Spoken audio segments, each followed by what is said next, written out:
nararamdaman mo ngayon, Elaine? Nanonood siya yung mga candidates sa Miss World. Medyo kinakabahan kasi ang gaganda ng mga nakikita ko. Pero syempre, maganda rin naman ako. O yan ang confidence, ha?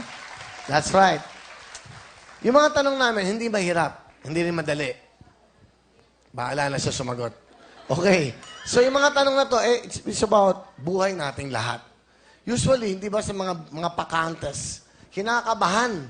Dapat confident ka. Si Pia, very confident, ha? Kaya, I think, talagang she deserves to be the Miss Universe. We have 3 questions, 3 envelopes. Ano gusto mo kunin? Good luck. Here we go. Ikaw na magtanong at ikaw na rin sasagot yan. Halimbawa, ay nadiskubre mo na ex pala ng iyong boyfriend si Pia Wurtzbach. Ano ang iyong magiging reaksyon? May insecure ka ba o matutuwa? Uy, maganda yan. Siyempre, kung madiskubre ko man na ang aking boyfriend ay ex pala si Pia Wurtzbach, hindi po ako may insecure. Matutuwa pa ako. Bakit? Isang malaking karangalan na naging ex pala ng boyfriend ko ang isang Miss Universe. So, para sa akin, nakaka-proud na maganda rin pala ako, kagaya ng ating Miss Universe. Dahil hindi naman ako pipiliin ng aking boyfriend ngayon kung hindi naman ako maganda, katulad ng ating Pia Wurtzbach ng ating Miss Universe. Thank you.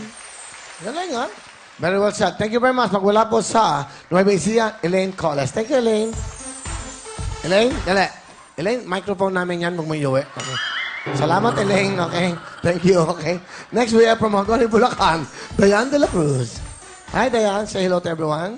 Hello everyone. Good afternoon. Good afternoon. Wow. Anong size ng bewang mo? Ang payat mo? 23 Will. 23. Kayo, mga ano kayo? 22. Totoo?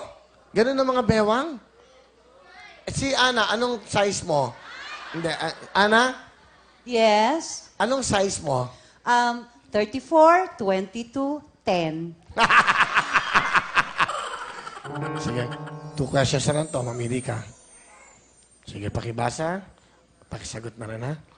Siya ko confident sila, ha? Di ba iba, medyo ano, siya confident, okay? Tingin ka sa camera, ayan.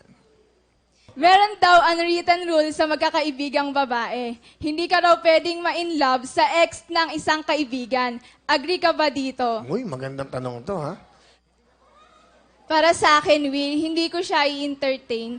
Kasi ire-respeto ko yung kaibigan ko at ayokong masira yung pagkakaibigan namin dahil lang sa lalaking yon. Agree ba kayo doon? Agree ba kayo doon? Thank you very much. Wala po sa Hagoning Bulacan, Diane de la Cruz. Thank you, Diane. Last but not least, we have Wilmay Whoop. Magwala po sa Caloocan siya. Hi, Wilmay. Ito yung nag-judo kanina. Tabi ka na konti. Dito.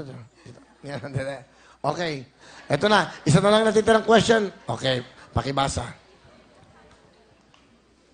Halimbawa ay dumami ang iyong offers kahit may kamukha kang superstar, papalitan mo ba ang iyong look at estilo o lalo mo pa siyang gagayahin para sumikat ka? Gandang tanong to. Para sa akin ay hindi ko tatanggapin ang offer na iyon. Sapagkat ito ako, ito yung ginawa ng Diyos sa akin.